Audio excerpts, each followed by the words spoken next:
Well, closer to home, it was dueling defence and national security policies today, which we'll hear a little bit more about from our reporter in Canberra. But the Prime Minister employed an old election tactic. They'll do more of this by scheduling his own policy announcement based on the scheduling of his opponent's similar policy announcement. And it's, look, not so cynical. The corporate, retail, technology industries, the media industry do it every day, trying to get a jump on their opponents. That's the business of politics as well. They all do it. In this case, Anthony Albanese was to address the Lowy Institute on national security this afternoon, but the PM in Brisbane for floods got the jump on Albo and got in 4 hours earlier to announce a major call to arms leading up to the year 2040.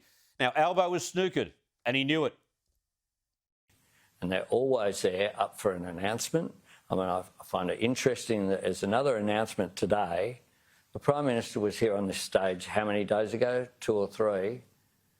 Why is an announcement being made today about defence issues? I think we know the answer.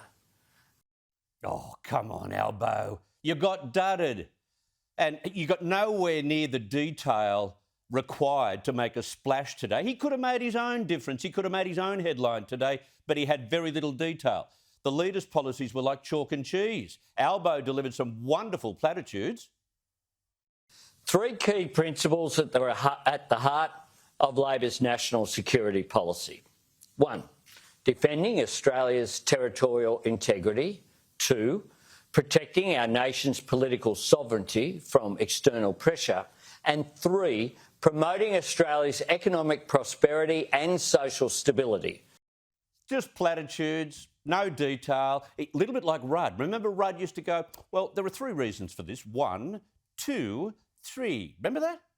He's copying off Kevin. Scott Morrison had the manpower. He had a 30% increase in ADF numbers over the next 2 decades, a $38 billion investment. That's detail. We'll have 100,000 boots on the ground by 2040. That's detail.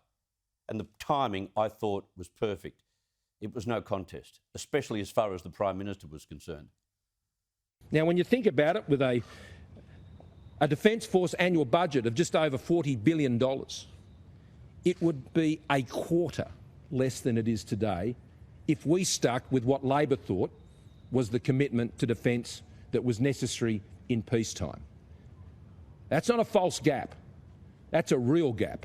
That's a yawning gap. That's a chasm.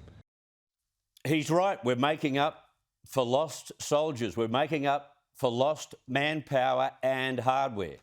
This year's campaign is fast becoming a car key election. The critics are right. Expedited, of course, by war in Eastern Europe and China's strong bond to Russia. We are all linked. It'll now be up to Labor to ignore the soft left of their party and show a similar dedication to spending more than 2% of GDP on defence.